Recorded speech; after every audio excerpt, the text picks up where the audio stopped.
tema importante, tema interesante, Dieguito. Tema, creo que está dentro del top 5, podríamos decir, de aquellos productos que la gente está confundida, barra asustada, barra intrigada, porque hay mucha información, pero cada vez estamos más confundidos. Podemos meter a las harinas dentro del rubro leche, dentro del rubro azúcar, esos alimentos que uno no sabe si sí, si no, que algunos libros te dicen que son el demonio y otros libros te dicen que son el ángel, ¿viste? Donde hay dietas que las tiene totalmente prohibidas. Y otros planes de alimentación que donde proponen el consumo. Es más, ahora lo vamos a ir viendo. Sí. Me gustaría a mí que haya gente de seguridad. ¿Se puede convocar? Voy a hablar acá por los chicos. ¿Se puede convocar a alguien de seguridad o alguien de...? Bien, que venga seguridad a puerta del estudio, porque yo veo cosas raras que aparecen todo el tiempo. Listo, buenísimo. Bueno, te vamos a cuidar. Cuidame, Luchini, cuidame. Nada, vamos a ver un grano de trigo rápido. Nada, no te voy a volver loco con información dura, sino que mira, te muestro una imagen de lo que sería un grano de trigo para que lo conozcamos y para que sepamos. Ahí está la anatomía del trigo. Desnudamos un grano de trigo donde podemos ver 3 partes bien claras y listo, con eso ya está, creo que ya lo demostramos bastante, acá lo tengo en la pizarra. Este es el grano de trigo, en el medio está lo que se llama endospermo, acá vas a encontrar el almidón, la energía de cualquier grano de trigo está a su interior, por eso, ya te voy dando data. Productos que son muy procesados, que se les quita todo el exterior y dejan solo el almidón, un arroz blanco, por ejemplo, que va a ser fuente de energía. Perfecto. Simplemente una fuente de energía muy utilizable, por ejemplo, para hacer distintos tipos de deporte. Por la parte de afuera vamos a encontrar lo que es las capas externas, el salvado. Si un grano preserva el salvado, ¿qué va a preservar? La fibra. La fibra, no hay más que eso, es fibra. Ahora te vamos a contar qué tipo de fibra. Y después tenemos una tercera parte que es el germen. El germen es de donde nace y donde van a ser futuros. Da origen a la semilla de estas farináceas. Y acá por lo general vas a encontrar proteínas, vas a encontrar grasas. ¿Qué pasa con la activación? Que ahora se habla de activar los granos. ¿Qué pasa con la germinación de los granos? Que hoy se habla de germinar granos. ¿Para qué? ¿De qué sirve? Hoy te vas a enterar de todo esto si es que no aparece el fantasma dando vueltas por acá y nos lo tenemos controlado, Dieguito. Che, muy interesante esta introducción y se me dispararon un montón de preguntas. Vamos. Arranquemos. Vos disparás si querés disparar la mitológica, me la disparás como diciendo, che, se habla de esto de la harina, decime si sí o si no. Bien. Porque eso ayuda mucho a la gente. Buenísimo, dale. En columnar. Dale. Veamos algunas pirámides mundiales de la alimentación. Te voy a mostrar, vamos a pasarla muy rapidito. Usted tíreme la pirámide y yo digo de qué es, no sé el orden, pero vos mandalas nomás y yo te voy a contar qué pirámide alimentaria estás viendo y qué lugar ocupa. Mirá, ahí tenemos una pirámide alimentaria tradicional. Fíjate que la base es harinas. Acá esto está bien o está mal. Vamos a ver algunas... Harinas e hidratos, ¿no? Harinas, hidratos, fideos, porque lo contemplan como la parte energética de la alimentación. Veamos otra de otro lado del mundo, por ejemplo. Acá tenemos, esta es de Estados Unidos. Te da un plato, te lo divide y te dice vegetales y frutas en la mitad de ese plato. Granos. Empieza a hablar de la palabra granos, no te dice harinas. Te dice granos, ya te está hablando de algo entero. A ver, otra del mundo, a ver qué te digo cuál es. Esta es la de Argentina, las gráficas alimentarias de Argentina. Fíjate que en amarillo, arriba a la derecha, tenemos legumbres, granos integrales y sus derivados. Pero las fotitos, las imágenes, te vas a dar cuenta que son granos. La mayoría es grano, el producto entero, el que se recomienda consumir. A ver, otra del mundo que te puedo mostrar. Si tenemos, si no, volvemos para acá. No tenemos más, bueno, Diego, listo. Me intriga saber por qué ocupa este segmento dentro del plan alimenticio un lugar tan distinto según el país. ¿Por qué eso? Bueno, a ver, originalmente todo tiene su beta cultural, ¿no? Hay ciertos debates sobre por qué las guías por ahí de Estados Unidos le dan tanta prioridad a las harinas. Claro. Y bueno, Estados Unidos es el productor mundial del maíz y de un montón de cosas, entonces la cultura del maíz está metida en esas guías alimentarias. Nosotros también somos muy harineros en Argentina. Tremendo. Tenemos mucha agricultura dedicada a eso, pero por lo general, ¿qué es la harina o qué es el grano? Es una fuente de energía, hay que decirlo, es una fuente de energía barata y económica. Totalmente. O sea, estamos hablando de de accesibilidad alimentaria a nivel mundial y tienen que tener acceso a productos que le den energía. Después estamos hablando de las proteínas, que es un nutriente más caro y que no es la prioridad de las harinas y de los granos. Cuando hablamos de un grano estamos hablando de un 70% de almidones de energía, Luchito. Bien. Por ejemplo, acá tenemos el grano entero, que es lo que dijimos antes. Acá vos estás consumiendo una gran proporción de energía, pero que está rodeada de una capa de fibra, porque es el grano que se recomienda consumir. También una legumbre es eso, ¿no? Tenemos el almidón interno, tenemos esto recubierto por un montón de fibra y tenemos el germen, que es la parte que va a aportar la grasita, la vitamina E que es antioxidante, las proteínas. Y después tenemos la variedad, por ejemplo, como esta, que es un arroz que tenemos el arroz integral y el arroz blanco, que la diferencia es que este está pulido, se le saca esa capa externa, entonces acá tenemos un almidón, tenemos un alimento que te va a dar energía más rápido. Que va a desprender todo el almidón del interior más fácilmente y lo vamos a absorber más fácilmente. Lo vamos a absorber más fácilmente. Bien. Por eso, si estamos hablando qué es bueno y qué es malo de acá. Es distinto, ¿no? Es distinto, exactamente. No podés comparar dos cosas que son totalmente distintas. ¿Para quién? Para un deportista yo te doy arroz blanco. Claro. Vas a salir a correr, yo te doy arroz blanco. Necesitas la energía rápida. Energía inmediata. Pumba. Si vos querés llenarte y tener saciedad, te voy a dar un arroz integral porque tiene lignina. Lignina es una fibra muy poco fermentable, o sea, lo que hace es generar arrastre. Tiene celulosa, que la celulosa es una fibra que protege el grano. O sea, la función de la celulosa es proteger el grano, por eso no tenemos nosotros la maquinaria para poder trabajar sobre eso, entonces el cuerpo lo arrastra. ¿Y qué hace esa fibra? Vení colesterol conmigo, vení azúcar conmigo, vení y se va llevando las cositas perjudiciales. Por eso, Dieguito, ¿qué diferencia hay? O cuando hablamos de un grano, un cereal o una harina integral. Cuando hablamos de integral, estamos hablando de que está el salvado presente, de que está el endospermo presente y que está el germen también. Exactamente. Tenemos parcialidades en algunos, tenemos granos. Acá está bueno identificar esto y te lo voy a mostrar así. Voy a destruir mi dibujo. Cuando vos comprás una harina, ¿sí? Vos podés leer el paquete de harina. ¿sí? Vos vas a comprar esta harina y vos a ir y leer el paquete y te va a decir si es una harina que proviene del grano triturado o si es una harina blanca que se le agregó después la fibra con el salvado. Bien. ¿Qué hacen? ¿Cuál es la diferencia? Que si vos compras una harina 100% integral de grano, directamente es este grano que se lo parte. Bien. Se lo parte y se lo lleva a una granulometría muy finita. Se lo muele directamente. Se lo muele. Ahí tenemos harina integral. En cambio, la harina tradicional que en muchos lados te venden y te están metiendo un chanchullo es el endospermo, el almidón, que lo retiran y después le agregan por otro lado el salvado. Entonces, en los paquetes vos podés identificar qué estás consumiendo. Atención. Pero como estamos hablando de harina integral, técnicamente estamos hablando de grano entero procesado. Grano entero procesado. Después tenemos la discriminación en las harinas. Tenemos la harina de trigo tradicional y la fécula. ¿Cuál es la diferencia? Que a la fécula se le sacan todas las proteínas. Queda toda la parte almidonada. Bien.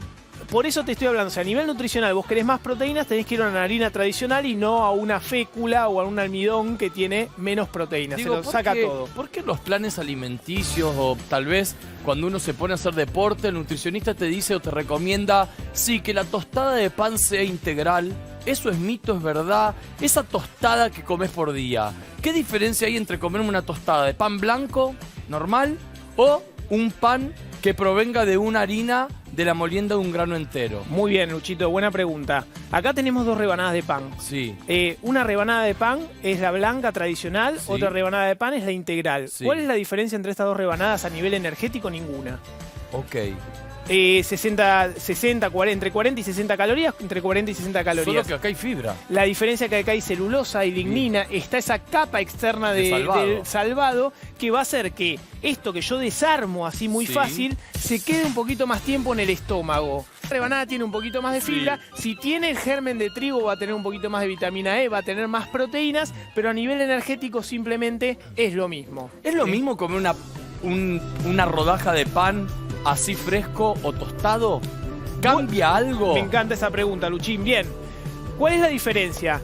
Acá yo ya tengo una semidigestión de la parte proteica. Cuando uno tuesta un pan, lo que está haciendo es ya digerirlo parcialmente. Bien. Entonces, hay que diferenciar entre dos cosas. Una cosa es tostar el pan en tostadora, que lo que hace es te quema superficialmente la parte externa del pan. Ahí no vas a tener un pan tan semidigerido. Y otra cosa es deshidratar el pan. Cuando vos pones el pan en un horno a fuego muy bajo y lo haces crocante como lo estoy haciendo acá, vos estás deshidratando un producto y eso lo hace de más fácil digestión. Por eso cuando tengo pacientes con problemas digestivos les digo que deshidrate el pan al horno con la tapita abierta, con la puerta abierta del horno, para que vaya semidigiriéndose ese pancito. Perfecto. Así que ahí tenemos una... Que me diga después Corbachín, y si ¿estás Corbachito ahí vos? Sí, está. Perfecto. Avísame vos más o menos en cuánto andamos para yo voy sabiendo cómo... Me gustó lo del pan tostado. Entonces aclaramos primero el valor energético y lo que proporciona una rodaja de pan blanco o de pan integral. Clarísimo. Bien. Aclaramos lo que es un pan tostado o no tostado. ¿Qué cumple ahora o qué rol cumple esa tostada cuando le hacemos el aporte, por ejemplo, de semillas? Que te dicen, ok, pan de integral o blanco con semillas. El clásico multiserial también. El multiserial. El multiserial sería como la versión integral con el adicional de semillas. Bien. Si le estamos agregando semillas del estilo lino, o quizás un sésamo, estamos usando una complementación de omega 3, ¿sí? Ciertas sustancias que el pan tradicionalmente no va a tener. Por eso yo recomiendo, lo mismo pasa con las masas de tarta, Lucho. Para mí un gran valor agregado a una masa de tarta es agregarle semillas, porque la masa de tarta es un alimento bastante pulido en cuanto a la fibra. Por eso hay gente que come tarta y dice, yo con la tartita me cuesta parar, ¿viste? Pues me como una porción y no puedo parar. El agregado de semillas puede colaborar en aumentar la saciedad de esa tarta o de ese pan desprovisto de harina. ¿Qué pasa a la hora, por ejemplo, de comer una pasta? Entiendo que el deportista, por ejemplo, siempre das el caso de un futbolista y dice, che, antes de entrenar se come un plato de pasta, listo, recibe carga energética y se va a entrenar. Sí. Esa pasta, ¿cambia si es una pasta de harina integral o si es una harina refinada? Sí, buen tema, Luchín. La pasta tenemos, ¿sabés que cuando tengo pacientes y me dicen, ¿qué pasta empiezo a comer? Yo les recomiendo mucho la pasta seca. Yo sé que a nivel gastronómico quizás no es la más valorada, pero a nivel nutricional es una pasta muy fiel. Es una pasta que tiene bajo tenor graso. Es una comparada, por ejemplo, ¿con cuál? ¿Viste las pastas esas que se compran en los supermercados que ya vienen no la de fábrica de pasta, ¿viste? Esas que vienen en bandejitas. Bueno, esas son pastas que tienen más aditivos de sodio. En cambio, las pastas secas son bajo tenor sodio. Es una energía muy rápida. Ahora, si vos compras los fideitos que ya son de colores, los que vienen verdes, naranjas, por código alimentario tienen que tener un 25% al menos de ese vegetal. Bien. Yo esas pastas prefiero consumirlas en un wok para una persona que se está cuidando o quiere bajar de peso y no para un deportista. Perfecto. Tiene un tipo de trigo que se llama el trigo candeal, que es un trigo duro y que tiene más dosis de proteínas. Entonces no es comparable el trigo de una pasta con el trigo de un pan. Por eso es tan difícil parar con el pan. Y acá es donde yo quiero quizás poner esa distancia con el fantasma de la harina, ¿no? Vamos a ir cerrando este servicio porque nos están escribiendo mucho y reivindicando a nuestro Martín Fierro después de ver este gran servicio. ¿Qué querés que haga? Che, espera, un dato clave y pregunta importante. Cuando hablamos de harina, nos explicaste todos los cuidados o los aportes si es integral. Ahora, ¿qué pasa en la industria del kiosco con las harinas? Que uno dice, che, acá lo peligroso son las harinas, no sé. Bueno. ¿Y qué pasa en la panadería? Ahí está, Luchito. Este es el tema a tocar cuando hablamos del fantasma de la harina. Hasta acá estamos hablando de un grupo alimentario que está en todas las guías del mundo, que es un alimento fuente de energía, de almidones, de vitamina E, de vitamina del complejo B, con germen de trigo, que es un muy buen aporte. Pero ¿qué pasa? De repente yo te hago una resonancia magnética del cerebro. ¿Qué es? Es un estudio donde te meten adentro de una máquina y ven cómo reacciona tu cerebro. Y yo te doy de repente de comer una galletita o un alimento fuente de harina, como puede ser esto, como puede ser esto, como puede ser una galleta de agua, como puede ser una medialuna, que tiene una combinación de harina, que tiene una combinación de sodio, que tiene una combinación de grasita. Combinación de grasita. Y exactamente. Y azúcares. Y se han visto que han elevado, cuando yo tengo una resonancia magnética y te muestro esto, vos lo estás mirando, se disparan en el cerebro montones de dopamina. Dopamina es una sustancia que activa centros de búsqueda. O sea, vos de repente estás tranquilo, ves esto, ¿sí? Ves esto, ves el fantasma de la harina y tu manito se va a querer agarrarlo. No pasa lo mismo si yo te paso una lenteja, un pedacito de pescado, un churrasquito de cerdo, un pedacito de carne. Hay algo que despierta en este tipo de alimentos en nuestro cerebro la necesidad de comer más, de decir quiero una segunda porción. Y es el grupo de las carbograsas. Entonces a veces nosotros dañamos un poco a los carbohidratos o los ponemos en el banquillo de los acusados cuando comer un wok de pasta y brócoli es una maravilla. Totalmente. Una maravilla a nivel nutricional también. Sí. Ahora, si vamos a basar nuestra alimentación en combinaciones de harinas refinadas conjunto con sodio y grasas, vamos a ser como The Walking Dead, caminando todo el tiempo en búsqueda de eso y sintiendo esa necesidad de que cada vez quiero más. No me alcanza con el estímulo inicial, sino que tengo que redoblar la apuesta para obtener la misma estimulación cerebral. Lo mismo en los bizcochos procesados con grasa y todo lo demás, ¿no? Ahí está el tema, Lucho. Y eso es cultural. A nosotros en Argentina nos pasa mucho con el trigo y con las harinas. Por eso somos un país que muy harinero. En otros lugares le pasará con el arroz, en Brasil le pasa con la feijoada. Cada alimento despierta una gratificación a nivel cerebral que no despiertan otros en Argentina y en muchos lugares del mundo son este tipo de productos ultraprocesados, como dicen ahí, que están despertando una adicción, entre comillas, o una sintomatología adictiva. Para Diego, perdón, y para ir cerrando, en cuanto a desayunos y merienda con los cereales, que a veces pensamos en un desayuno nutricionalmente completo, perfecto. Los cereales están buenísimos, ¿con o sin azúcar? ¿O cuál es el problema o el tema de esto? Bueno, lo mismo, Lucho, lo mismo. La verdad que son productos difíciles de parar. Esto es una combinación de azúcares simples, que la Organización Mundial de la Salud dice que tenemos que reducir al 5% de la energía que comemos en azúcares simples. Si ya todas las mañanas el chico o la chica se está levantando y mandando un bowl gigante de copos azucarados, ya comió el azúcar del día durante de todo su día. Y que se considera un desayuno todavía saludable. Y encima te estoy diciendo que desayuna y se queda con ganas de más, se va al colegio, agarra una galletita, vuelve del colegio, un pedacito de tarta, se va a la tarde un tostadito y a la noche se come un pedazo de pizza. Es una persona que comió un 95% de harinas en el día. Entonces hay que distinguir el fantasma de la harina y hay que distinguirlo de una alimentación equilibrada que tenga las harinas como un grupo alimentario que me da nutrición. Así que nada, es esto un poquito Diego, el resumen de acá. Hermoso. Quiero agradecerle a Vani, a JP, a todos los que se ponen el cuerpo para estos servicios, siendo Fantasma, siendo Willy Wonka para chocolate, lo que sea, siempre colaboran, así que hay que destacarlos a ellos también.